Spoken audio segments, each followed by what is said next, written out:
तो इस particular video में मैं बात करने वाला हूँ हेल्थ इंश्योरेंस के बेनिफिट्स के बारे में। क्या क्या बेनिफिट्स आपको मिलते हैं अगर आपने हेल्थ इंश्योरेंस लिया है तो पहला मेजर बेनिफिट होता है, प्रोटेक्ट करता है आपका सेविंग। यानी आपने जो पैसे बचा के रखे हैं, अगर अनफॉर्चुनेटली आप बीमार हो जाते हैं तो पूरे पैसे खर्च हो जाते हैं हॉस्पिटल के बिल में। जो कि आपका हार्ड अर्न मनी है वो चला जाता है हॉस्पिटल के बिल में। उसे बचाने के लिए आपको हेल्थ इंश्योरेंस लेना चाहिए। यानी इसका मेजर बेनिफिट आपको मिलता है उस समय अगर कुछ अनफॉर्चुनेटली बीमार हो जाते हैं, हॉस्पिटलाइज होने की नौबत आती है, तो उस केस में जो भी हेल्थ इंश्योरेंस का कवर लिया है उसको ये बेनिफिट मिलता है और उसकी सेविंग बच जाती है।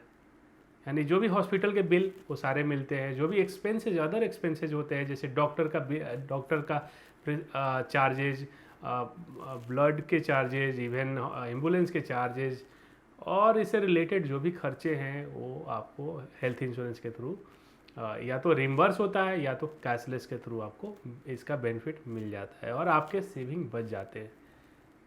ये हुआ पहला बेनिफिट। सेकेंड बेनिफिट देखते हैं टैक्स बेनिफिट का।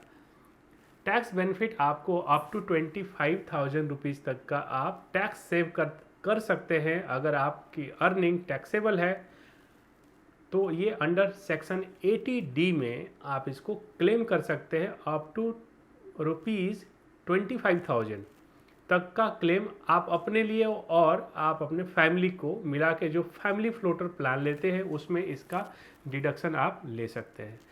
एडिशनली अगर आप अपने पेरेंट्स के लिए हेल्थ इंश्योरेंस की पॉलिसी निकालते हैं और उसका प्रीमियम आप खुद भरते हैं तो भी आपको इसका फ़ायदा मिलता है। आप इस पर टैक्स क्लेम कर सकते हैं, टैक्स का बेनिफिट ले सकते हैं। आपको डिडक्शन मिलता है अप टू ₹50,000। अगर आपके पेरेंट्स सीनियर सिटीजन है तो आप ₹50,000 का एडिशनल टैक्स बेनिफिट ले सकते हैं, टैक्स डिडक्शन आप ले सकते हैं। थर्ड जो बेनिफिट है वो है आपको एडवांस में भी पैसे मिलते हैं अगर आप पार्टिकुलरली क्रिटिकल इलनेस का कवर अगर आपने लिया है। क्रिटिकल इलनेस यानी करीब 35 से लेकर 42 ऐसे क्रिटिकल डिजीज है जहाँ पे खर्चे बहुत ज़्यादा लगते हैं। एग्जाम्पल के लिए कैंसर लिया जाए, हार्ट अटैक या इस तरह के जो भी बीमारियाँ होती है जो काफ़ी क्रिटिकल होती है, वो आसान नहीं होती है जल्दी ट्रीट करना। इवन आपको काफ़ी महंगे हॉस्पिटल में जाना पड़ता है, इवन फॉरेन जाने की नौबत तक आती है। उस केस में आपको खर्चे बहुत ज़्यादा लगते हैं और साथ ही साथ जो बीमार है, जो हॉस्पिटलाइज है, उसकी तो अर्निंग भी रुक जाती है। यानी यहाँ पे ज़रूरत होती है एडवांस पैसे की। अगर किसी के पास एडवांस में पैसे मिल जाते हैं तो वो अच्छे से ट्रीटमेंट अपने हिसाब से अच्छे हॉस्पिटल में करा सकते हैं।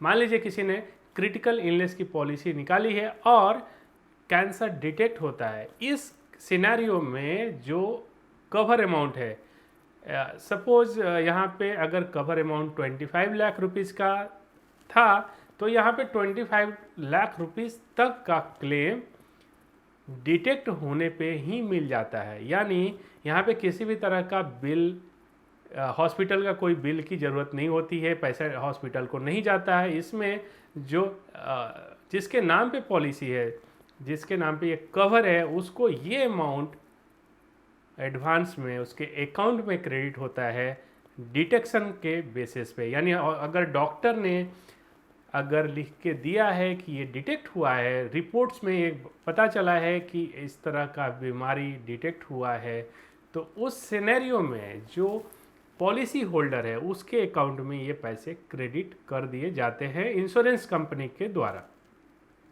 तो ये एक मेजर बेनिफिट होता है ताकि जिसकी पॉलिसी है वो अच्छे से इलाज कर पाए, अच्छे से अच्छे हॉस्पिटल में जाके अपना इलाज करवा पाए।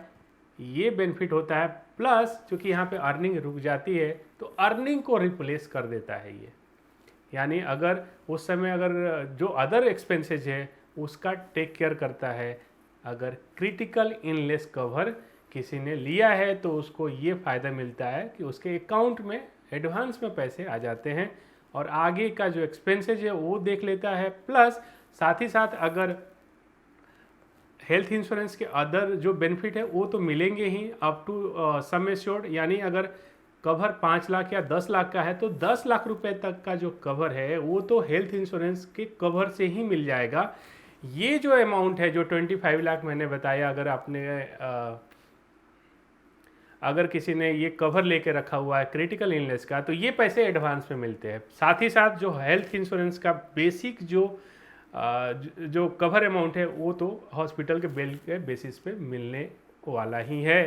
साथ ही साथ ये भी मिल रहा है, यानी दो बेनिफिट होता है, एक जो नॉर्मल बिल है हॉस्पिटल का वो मिल जाता है और साथ ही साथ ये जो 25 लाख रुपीज़ तक का जो कवर है ये एडवांस में मिल जाता है। तो यहाँ पे दोनों बेनिफिट होते हैं। अगर अनफॉर्चुनेटली इस तरह का डिटेक्शन होता है, इस तरह का क्रिटिकल इलनेस किसी को हो जाता है अनफॉर्चुनेटली, तो यहाँ पे फाइनेंशियल सपोर्ट मिलता है। फोर्थ है लाइफ टाइम रिन्यूअल, यहाँ पे पॉसिबल रहता है। यहाँ पे ये रिस्ट्रिक्शन नहीं होता है कि किसी का एज यहाँ तक हो गया तो अभी इसके आगे का कवर नहीं मिलेगा। अगर कोई पॉलिसी कंटिन्यू कर रहा है, एवरी ईयर उसका रिन्यूअल हो रहा है, तो आगे भी कंटिन्यू रहेगा जब तक लाइफ टाइम, यानी जब तक लाइफ लाइव है तब तक ये कवर कंटिन्यू रहेगा। क्योंकि सबसे ज़्यादा जो ज़रूरत पड़ती है मेडिकल इंश्योरेंस या हेल्थ इंश्योरेंस की वो होता है एज ज़्यादा होने के बाद, यानी 60-70 की एज में ही सबसे ज़्यादा रिक्वायरमेंट होती है मेडिकल ट्रीटमेंट की। उस समय अगर कवर नहीं रहेगा तो इसका कोई खास बेनिफिट नहीं होगा। इसलिए इस तरह के प्लान, हेल्थ इंश्योरेंस के प्लान में इस तरह का प्रोविज़न दिया हुआ है IRDA के थ्रू कि अगर कोई पॉलिसी निकालता है 65 ईयर्स के पहले, क्योंकि पॉलिसी निकालने का जो समय है वो अप टू 65 ही है, उसके आगे कोई पॉलिसी नहीं मिलता है हेल्थ इंश्योरेंस का। तो 65 के पहले किसी ने पॉलिसी निकाला तो वो लाइफ लॉन्ग चलता रहेगा जब तक जो पॉलिसी निकाला वो रिन्यू कर रहा है एवरी ईयर। तो डिसकंटिन्यू करने पे इसकी सारी बेनिफिट ख़त्म हो जाती है। यानी यहाँ पे इम्पॉर्टेंट है कि पॉलिसी रिन्यू हो एवरी ईयर। तो ये फ़ायदे, 4 मेजर फ़ायदे थे जो हेल्थ इंश्योरेंस के थ्रू, अगर किसी ने हेल्थ इंश्योरेंस की पॉलिसी निकाली है तो उसको ये सारे बेनिफिट्स मिलते हैं। Thank you for watching. Please subscribe this channel if you want to manage your personal finances in better way, or if you are a financial advisor, you'll get lots of value in this channel, you'll learn lots of things. So please subscribe this channel and hit the bell button to get notification of future video. Thank you so much.